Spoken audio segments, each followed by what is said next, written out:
Hi, today's good person to know is Alfie Best, founder of Wyldecrest Parks. He's a Romany gypsy who was born on the side of a road.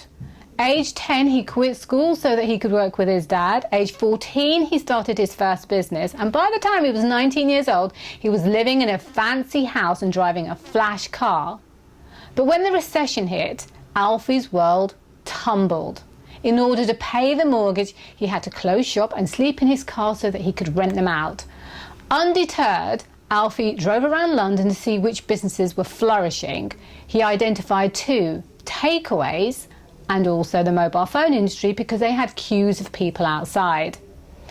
Just after a couple of days, Alfie decided he was going to be in the mobile phone industry and he was going to have his own shops, but he didn't know how, so he went and hustled his way into a shop where he was sweeping the floors and making tea because, as Alfie put it, needs must.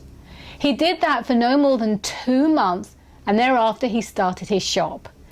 18 months later, he had 13 stores, of which he then sold, and he went into commercial property. He's now fully immersed in his current business, which is the UK's largest mobile home parks, which is valued in excess of £200 million. And in this video, Alfie's going to tell you his tips to running a business, but more importantly, what's made him successful. So I hope you enjoy this video, and thank you for watching. I'm a Romany gypsy and I was born in a caravan on the side of the road. Basically, I come from a very poor family, which is actually, in my opinion, a benefit, because there's only one way up when you're on the floor. I started working with my dad when I was 10 years old, and we basically went out tarmacking. I was the original door knocker selling tarmac at your front door. I did that till I was about 14, and then I branched out and was doing the same thing myself until I was 16. And I opened up a hire centre doing commercial vehicles, cars, and hiring them out. And business was flying. I did exceptional. I got to 20 and the wheel fell off. My business was making £150,000 a year at the age of 19. But it just collapsed. And that was through two things. One, me thinking I was as good as I was. And number two, the recession that set in, I didn't see it coming. But that recession was the best thing that ever happened to me. What I didn't have money to find out how to market a business or to look what was good, or what was going to work. So I got in my car, I drove around London to find a business that had a queue. It was as simple as that. Two businesses, one was a takeaway and the other was a mobile phone shop. The first business I looked at was the food industry, and that business was too costly for me to set up. I then looked at the mobile phone industry, and when I say looked at them, I'm talking about in a matter of days. The mobile phone business, I went and begged and pleaded for a job inside the shop. I got the job, and I was the sweeper, the cup of tea maker up, and I'd gone from driving a Porsche to living in a £500,000 house to having a business that was making 150, 200k a year. But needs must, and be prepared to do whatever it takes to get where you want. I worked there for a period of 6 weeks, possibly 8 weeks, to learn the business. And it was a simple business.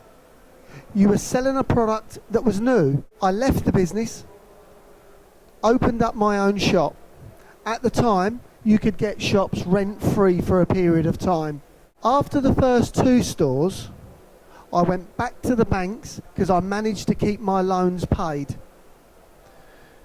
and borrowed the money to buy the shops, and then rented the shops to our trading business. We built up to 13 stores within a period of 18 months.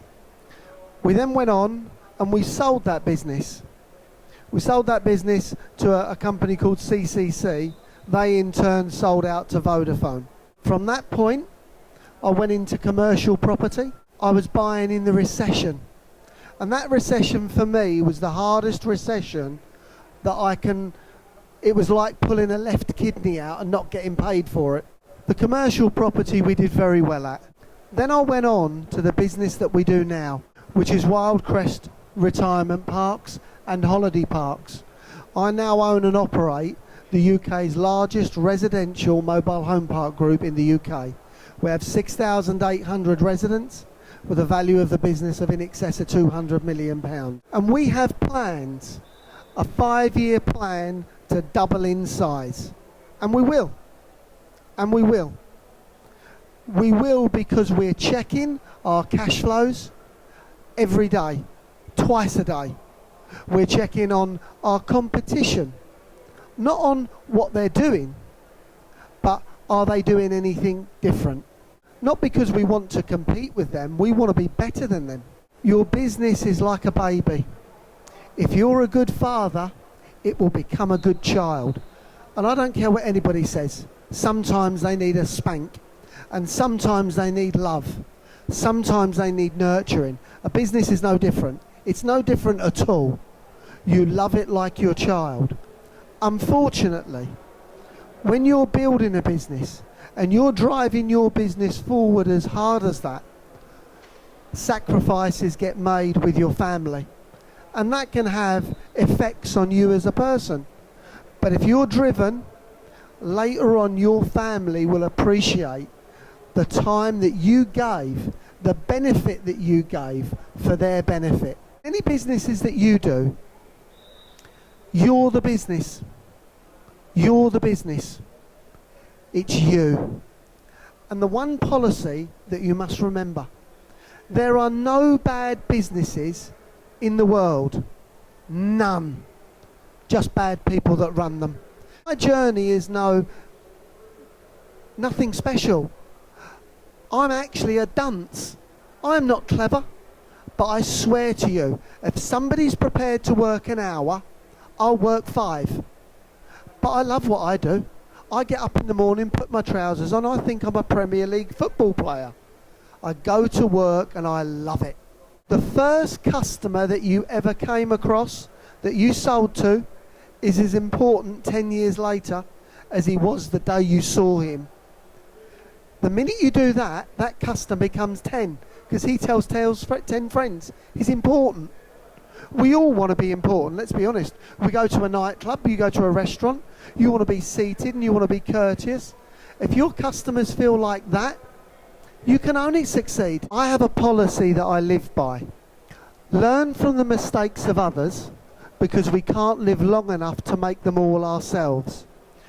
Now, if you're putting the effort in, you're going to make mistakes. As long as you're learning from those mistakes, you're going to get better. Of course there are people that are smarter, more switched on. The greatest asset, and I see it in everybody here genuinely, is being streetwise. Because if you're streetwise, you're switched on. It's like a sixth sense. The best advice that I can give, for the advice that I've been given, is anybody can give you good advice. It's up to you to find out if it's good advice or excellent advice, because that advice is different for different people. The best advice I ever got was from the people that cared about me, but not the ones that were family. To have the value of something, you have to know what it costs to earn it. I was totally blown away by Alfie's talk. He's what I call a go-getter, and it's that attitude that we should all aspire to have. So I hope you enjoy this video. Please subscribe to see more, and thank you for watching.